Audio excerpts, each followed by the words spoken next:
નમસ્કાર રામ રામ મિત્રો, અત્યારે આપણે વાતચીત કરવાના છીએ કે નવનીત બાલદિયાએ એસઆઈટીને પુરાવા રજૂ કર્યા અને જયરાજ આહિરને એસઆઈટીનું તેડું આવ્યું. 4 કલાક સુધી જયરાજ આહિરને કયા કયા પ્રશ્નો એસઆઈટીએ પૂછ્યા, ત્યારબાદ આપણે વાતચીત કરવાના છીએ કે આ સમગ્ર મામલે હવે શું નવો વળાંક આવી શકે છે. શું જયરાજ આહિરની ધરપકડ કરવામાં આવશે કે જયરાજ આહિર ઉપર કેસ દાખલ કરવામાં આવશે, જેની આપણે ડિટેલમાં ચર્ચા કરવાના છીએ. પરંતુ એ પહેલાં આપ મારી ચેનલમાં નવા આવ્યા હો તો મારી ચેનલને લાઇક, કોમેન્ટ અને શેર કરી દેજો, જેથી હું આપના માટે આવા અદ્ભુત પ્રકારના વિડીયો બનાવતો રહું. નમસ્કાર, હું છું દિલુ ચૌધરી ને મિત્રો આપણે વાતચીત કરવાના છીએ કે બગદણાવાળી ઘટનાની અંદર દિન પ્રતિદિન નવા વળાંક આવી રહ્યા છે. નવા વળાંક કેમ આવી રહ્યા છે કે જ્યારથી આ ઘટના ઘટી ત્યારથી ધરી એક જ જગ્યાએ જઈને અટકી છે કે વિડીયો કોલની અંદર કોણ હતું. વાતચીત એવી છે, શંકા અને આશંકા કે એમાં જયરાજ આહિર હતા. તો કોળી સમાજ એક જ વાત કહી રહ્યો છે કે જયરાજ આહિરની ધરપકડ કરો. પરંતુ આ દિવસ સુધી એસઆઈટીએ જયરાજ આહિર ઉપર હાથ નાખવાની કોશિશ કરતી ન હતી, ન પૂછપરછ માટે પણ ન બોલાવતી હતી. પરંતુ એવું શું થયું કે એસઆઈટીની મજબૂરી થઈ ગઈ કે એસઆઈટીને જયરાજ આહિરને પૂછપરછ માટે બોલાવવા પડ્યા. તો જેની વિગતે આપણે ચર્ચા કરીએ. નવનીતભાઈ બાલદિયા હોસ્પિટલમાં હતા ત્યારથી લઈને કોળી સમાજના બધા જ લોકોએ પકડ્યા બાદ એમના 13 ધારાસભ્યો, 3 સાંસદો બધા જ લોકો આવ્યા, રજૂઆત કરી, પીઆઈઓની બદલી કરાવી, એસઆઈટીની નિમણૂક થઈ. પરંતુ એસઆઈટીની નિમણૂક થયા પણ આ વસ્તુ તેમને તેમ ચાલતી હતી. વાતચીત એવી હતી કે કોળી સમાજે એવું વિચાર્યું કે આમાં ન્યાય ન મળે તો આપણે એક મહાસંગઠન પણ બોલાવીએ. આંદોલન બોલાવવાની વાતચીત થઈ, મહાસંમેલન બોલાવવાની વાતચીત થઈ. એ સમયની અંદર કોળી સમાજના ભાજપના નેતાઓએ આને રફે દફે કરી નાખ્યું. વાતચીત એવી હતી કે ભાઈ એસઆઈટી બનાવી છે, જ્યાં સુધી એસઆઈટીની જાંચ પૂરી ન થાય ત્યાં સુધી મહાસંમેલન ન કરો. એટલે પાછા નવનીતભાઈ એમની વાતોમાં આવી ગયા અને નવનીતભાઈએ કીધું કે ભાઈ ચલો બરોબર છે. પરંતુ વાતચીત એવી થઈ કે સતત ટીવીઓ અને ઇન્ટરવ્યૂ બધી જગ્યાએ આપતા હતા. થોડા 2-3 દિવસ પહેલાં નવનીતભાઈની જે લીગલ ટીમ હતી, લીગલ ટીમ સામે આવીને લીગલ ટીમે એવું કહ્યું કે અમારા જોડે પુખ્તા પુરાવા છે જેના બાબતે પૂછપરછ થવી જોઈએ. પહેલો પુરાવો કે જ્યારે નવનીતભાઈને માર મારી રહ્યા હતા ત્યારે વિડીયો કોલના માધ્યમથી બતાવતા હતા. પરંતુ જે લોકો માર મારી રહ્યા હતા અને જે લોકો જે કપડાં પહેરીને માર મારી રહ્યા હતા એ જ કપડાં પહેરીને એ જ બધા લોકો જયરાજ આહિરના ફાર્મ ઉપર શું કરતા હતા, આ બંને વિડીયો ફૂટેજ હતા. ત્યારબાદ વાતચીત એવી હતી કે જે વિડીયો કોલમાં જે વ્યક્તિ હતો એ વ્યક્તિના કપડાં એવા હતા કે જે જયરાજ આહિરે પહેરેલા હતા એ મેચ થતા હતા. આ વાતચીત રહી. પરંતુ આ વાતચીતથી જ ત્યાં જ મામલો વારંવાર ગરમાતો ગયો. મીડિયાની સમક્ષ સતત નવનીત બાલદિયા એ સ્ટેટમેન્ટ આપતા ગયા અને નવનીત બાલદિયા એવું સ્ટેટમેન્ટ આપતા ગયા કે આ મેટરની અંદર મને જો ન્યાય નહીં મળે તો આ લડતને હું પડતી મૂકવાનો નથી. વાતચીત એવી પૂછવામાં આવી કે હીરાભાઈ સોલંકી તમને કહેશે કે બીજા કોઈ પણ કહેશે, હું સમાધાન કરવાનો નથી અને આ મેટરની અંદર ન્યાય મેળવ્યા સુધી રહેવાનો નથી. વાતચીત પત્રકારે એવું પણ પૂછ્યું કે તમે જાણો છો? એટલે કે હા, હું બધું જાણું છું, મને એસઆઈટી આવીને પૂછતી નથી. બાકી મારા જોડે એવિડન્સો છે, ઘણા બધા સબૂતો છે કે જે જયરાજ આહિર સામે જઈ શકે છે.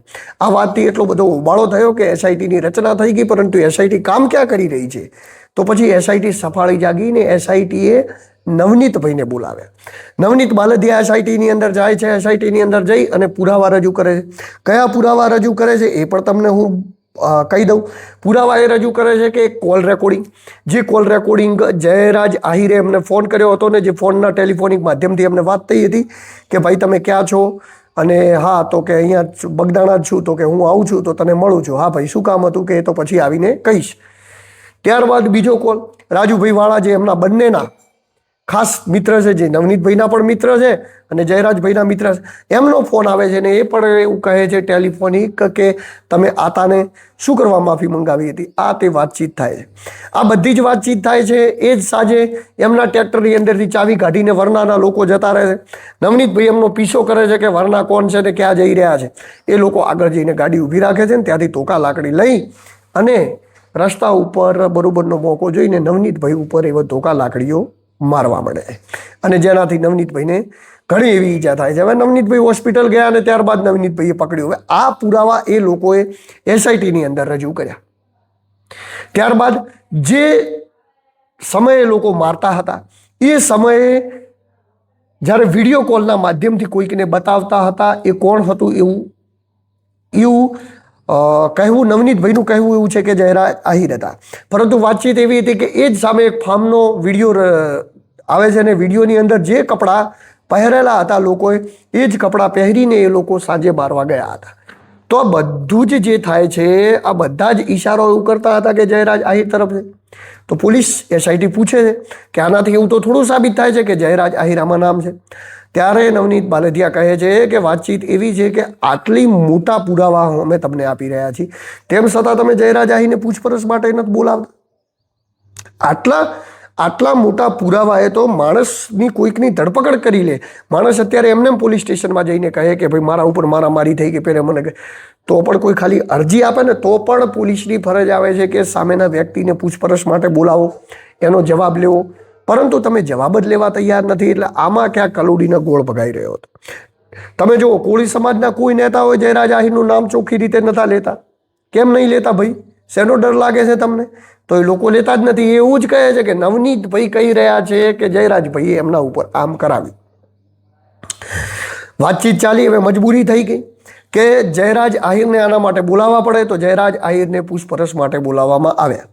પૂછપરછ માટે બોલાવવામાં આવ્યા. પૂછપરછની અંદર હાજર પણ રહ્યા. પૂછપરછમાં હાજર રહીને પછી જતા પણ રહ્યા. અને લોકોએ પૂછ્યું કે ભાઈ તમને શું પૂછવામાં આવ્યું? તો કહ્યું કે બસ ખાલી રૂટિન પૂછપરછ હતી, ફરીવાર તમને મને બોલાવશે તો હું આવીશ. પરંતુ હું તમને કહું કે એમને કયા કયા સવાલો પૂછવામાં આવ્યા. 4 કલાક સુધી એસઆઈટીની ટીમે એમને બેસાડ્યા. 4 કલાક સુધી એમને એસઆઈટીની ટીમે દરેક પ્રશ્નો પૂછ્યા એ કે જે તમારા ઉપર આક્ષેપ લાગી રહ્યો છે આ વિડીયો કોલના માધ્યમથી, શું તમે જ હતા? જેની અંદર જયરાજ આહિરે કહ્યું કે મેં કોઈ વિડીયો કોલના માધ્યમથી કોઈ જોડે વાતચીત કરી નથી. ત્યારબાદ પૂછ્યું કે ફાર્મની અંદર એ લોકો તમારા જોડે શું કરી રહ્યા હતા જે લોકો આમને મારવા ગયા હતા? તો કે રૂટિન પ્રકારે મને બધા લોકો હોટલ ઉપર મળવા આવ્યા હતા, તો અચાનક ઘણા બધા લોકો મને મળતા હોય છે, મને કોઈ એવો આઈડિયા નથી. ત્યારબાદ એમના સગાવાલાનું જે નામ આવ્યું, તો એમના નામ કેમ આવ્યા તો એના અંદર પણ એમને એવું જ કહ્યું કે એ પણ મને કોઈ એવું ખ્યાલ નહીં કે નવનીતભાઈને હા અમારે વાતચીત હતી, બંનેને વાતચીત થતી હતી, અમે આ બાબતે મળવાના હતા, પરંતુ મારવાનો મારો કોઈ ઈરાદો ન હતો કે મેં કોઈ જોડે મરાવ્યા નથી. આવું 4 કલાક સુધી સતત પૂછું, ગોળ મળોળ તળોળ કરીને જેમ તેમ કરી અને જવાબ આપીને જયરાજ આહિર જતા રહ્યા ઘરે. અને હવે એવું પણ કહ્યું છે કે જ્યારે મને આ તપાસને લઈ અને આમાં બોલાવવામાં આવશે ત્યારે હું અહીંયા આવીશ.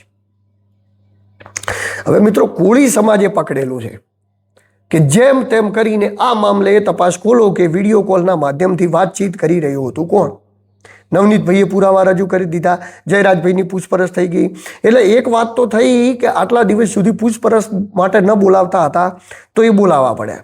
કોળી સમાજે એકતા દેખાડી, કારણ કે હવે એમના નેતાઓનું નથી સાંભળે. વાતચીત એવી છે કે ભાજપના નેતાઓ અત્યારે સુધી રોકી રહ્યા છે, જે પણ ભાજપના કોળી સમાજના નેતાઓ છે બધું રોકી રહ્યા છે. બાકી કાલે મહાસંમેલન કોળી સમાજનું થઈ જાય એમ છે. અને એટલા માટે કરીને જ આ જયરાજ આહિરને બોલાવવામાં આવ્યા કે ભાઈ ચલો એકવાર પૂછપરછ માટે બોલાવો તો થોડો મામલો ઠંડો પડે કે ભાઈ બોલાવવામાં તો આવ્યા છે, હવે આમાં કોક નીકળશે. એટલે હવે એમાં થોડા દાડાઓ કાઢવામાં આવશે, 5, 10, 15, 20. પરંતુ વાતચીત હવે કેટલી મજબૂતાઈથી આગળ વધે છે, જયરાજ આહિરનું નામ આમાં ચોખ્ખી રીતે આવે છે કે નથી આવતું, શું થાય છે એ તો જોવાનું રહ્યું. પરંતુ જો આ મામલે કાંઈ પણ ચુકાદો નહીં આવે તો કોળી સમાજે એવો ઠાન લીધો છે કે આ મામલે અમે મહાસંમેલન બોલાવશું. અને આ વખતે જે મહાસંમેલન બોલાવવાના છે કે જે મહાસંમેલનનું આયોજન થવાનું છે એમાં ભાજપના કોળી સમાજના નેતાઓને પણ પડતા મૂકવામાં આવશે. કારણ કે વાત એવી છે કે વારંવાર ભાજપના કોળી સમાજના નેતાઓ એ કરવા માટે રોકી રહ્યા છે. એટલે હવે જોવાનું રહ્યું કે આ મામલે શું થાય છે, યોગ્ય કાર્યવાહી થાય ના થાય. એમનું કહેવું એક જ વસ્તુ છે કે વિડીયો કોલના અંદર કોણ હતું, કોણે કરાવ્યું, કયા ઈરાદાથી કરાવ્યું, સ્પષ્ટ કરી દો. મીડિયાને તો કોઈ બાઇટ આપવા માટે એસઆઈટી તૈયાર નથી. ભૂંગળા લઈ અને મીડિયા કર્મીઓ પહોંચે છે, તેમ છતાં મગનું નામ મરી પાડતા નથી. તો મીડિયાને બાઇટ નથી આપતા તો ત્યાં સુધી લોકોને કેવી રીતે ખબર પડે કે આ મેટરની અંદર શું થવાનું છે? લોકોને નથી ખબર પડવા દેવી તો આ મેટરની અંદર કરવાનું શું થાય છે? આવી વિવિધ પ્રકારના પ્રશ્નો દર પ્રશ્નો ઉઠી રહ્યા છે, પરંતુ એના જવાબો મળી રહ્યા નથી. તો હવે એસઆઈટીએ છેલ્લે એટલું તો કર્યું કે ચલો ભાઈ નવનીતભાઈ જોડેથી મંગાવીને પુરાવા લીધા અને જયરાજ આહિરને બોલાવ્યા. એટલે કે વાત થોડી ઠરીઠામ થાય, પરંતુ વાત ત્યાં ઠરીઠામ થવાની નથી જ્યાં સુધી આ મેટરની અંદર મેં જે કહી રહ્યો છું એ વસ્તુ નહીં મળે, જ્યાં સુધી એ નહીં મળે કે વિડીયો કોલની અંદર કોણ હતું, જ્યાં સુધી એ નહીં મળે કે નવનીત બાલદિયા ઉપર હુમલો કેમ કરવામાં આવ્યો.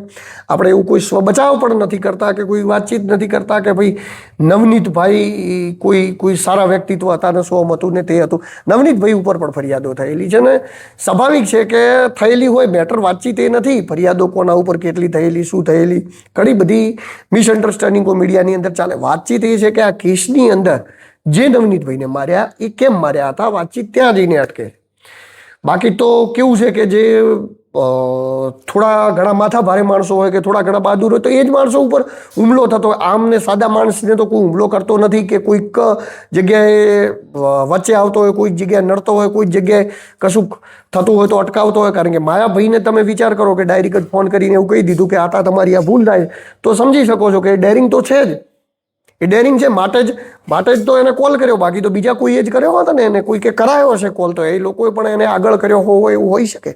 તો એટલે આ સમગ્ર મેટરની અંદર મહત્વનું એ નથી કે કોણ શું છે. જયરાજ આહિરની બીજી કેટલી મેટરો છે એ મહત્વની નથી. નવનીત બાલદિયાની બીજી કેટલી મેટરો છે એ મહત્વની નથી. આ જે મેટર થઈ એમાં જયરાજ આહિર હતા કે નહોતા? નહોતા તો એમને બહાર રવાના કરો, કે તમે નહોતા. હતા તો એમને કેસની અંદર ઇન્વોલ્વ કરો. નહોતા તો બહાર રવાના કરીને એમની પણ આબરૂ બચી જાય, એમના ફાધરની પણ આબરૂ બચી જાય અને આહિર સમાજની પણ બચી જાય. હતા તો એમને અંદર કરો. તો હમણાં જે કોળી સમાજ જે ઝુંબે ચડ્યો છે એ વસ્તુ પણ ત્યાંથી મૂકી દે. તો વાતચીત ત્યાં જ જઈને આવી અટકી. હવે જોવાનું રહ્યું કે ટૂંક સમયની અંદર શું થઈ રહ્યું છે. જો ટૂંક સમયમાં આનો નિર્ણય નહીં આવે તો એક મોટા સમાચાર અને મોટા ધડાકા સાથે આપણે મળીશું. નમસ્કાર, રામ રામ મિત્રો. હું છું દિલુ ચૌધરી. મારા વિડીયો ગમતા હોય તો મારી ચેનલની અંદર જો તમે ફેસબુકમાં જોતા હોય તો ફોલો કરી દેજો, અને જો તમે યુટ્યુબની અંદર જોતા હો તો સબસ્ક્રાઈબ કરી દેજો. રામ રામ.